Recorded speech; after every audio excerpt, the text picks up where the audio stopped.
नमस्ते। आमतौर पे जब भी भारत में किसी आतंकी साजिश की खबर आती है, तो शक की सुई हम सब जानते हैं पाकिस्तान या फिर किसी लोकल ग्रुप पे जाती है। लेकिन सोचिए क्या हो अगर साजिश के तार सीधे अमेरिका और यूक्रेन से जुड़े निकलें। जी हाँ, हाल ही में कुछ ऐसा ही हुआ है। भारत में एक अमेरिकी और 6 यूक्रेनी नागरिकों को गिरफ्तार किया गया है और इल्जाम है आतंकी गतिविधियों की प्लानिंग का। ये खबर अपने आप में बहुत कुछ कहती है ना? तो सबसे बड़ा सवाल तो यही उठता है कि आखिर ये पश्चिमी देशों के नागरिक भारत में कर क्या रहे थे? उनका असली मकसद क्या था? देखिए, ये कोई सीधी साधी कहानी बिल्कुल नहीं है। ये हमें एक ऐसी उलझी हुई अंतर्राष्ट्रीय साजिश की तरफ ले जाती है जिसके तार कई देशों से जुड़े हुए हैं। चलिए, इस पूरी पहेली को परत दर परत सुलझाने की कोशिश करते हैं। इस कहानी की जड़ें पता है कहाँ हैं? यूरोप में। इसका एक्शन ग्राउंड है म्यांमार का सिविल वॉर। और भारत तो अनजाने में इसका एक बहुत जरूरी अड्डा बन गया। ये दिखाता है कि आज की दुनिया असल में कितनी ज्यादा आपस में जुड़ी हुई है। तो चलिए, कहानी की शुरुआत ठीक वहीं से करते हैं जहां से ये खबर सबके सामने आई, मतलब उस चौंकाने वाली गिरफ्तारी से।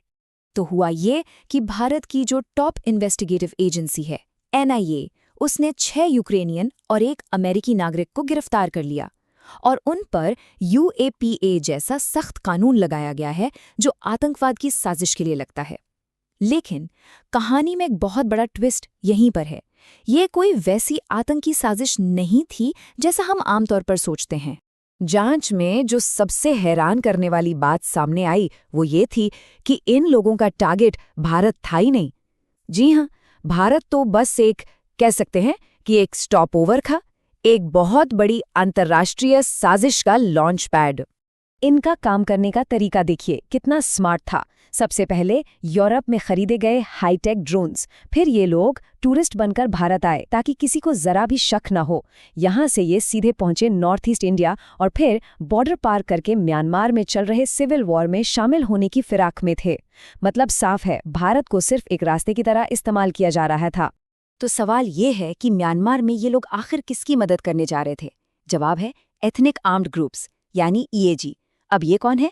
ये वो लोकल हथियारबंद ग्रुप हैं जो म्यांमार की फौज के खिलाफ लड़ रहे हैं।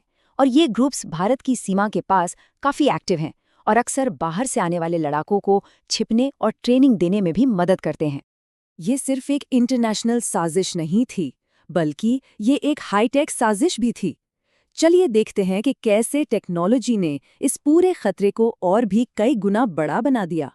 ये मामला इसलिए भी इतना खास है क्योंकि यहाँ पर जो मेन हथियार था वो कोई बॉम्ब या बंदूक नहीं बल्कि ड्रोन था। जरा सोचिए, पारंपरिक आतंकवाद के मुकाबले ड्रोन वॉरफेयर कितना ज्यादा खतरनाक है।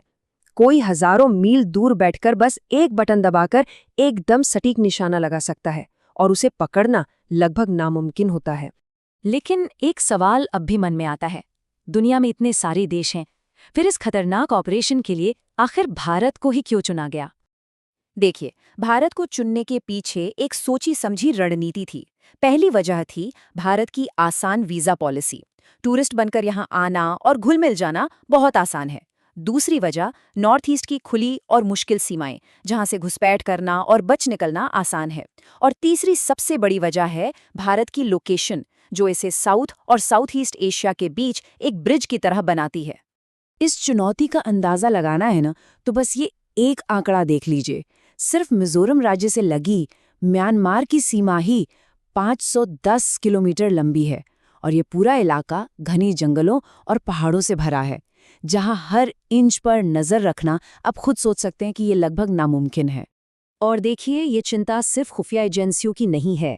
खुद मिजोरम के मुख्यमंत्री लालडोहोमा ने हाल ही में ये बात मानी है कि विदेशी लड़ाके म्यांमार जाने के लिए मिजोरम को एक सीक्रेट रास्ते की तरह इस्तेमाल कर रहे हैं। तो ये एक बहुत बड़ी नेशनल सिक्योरिटी की चुनौती है।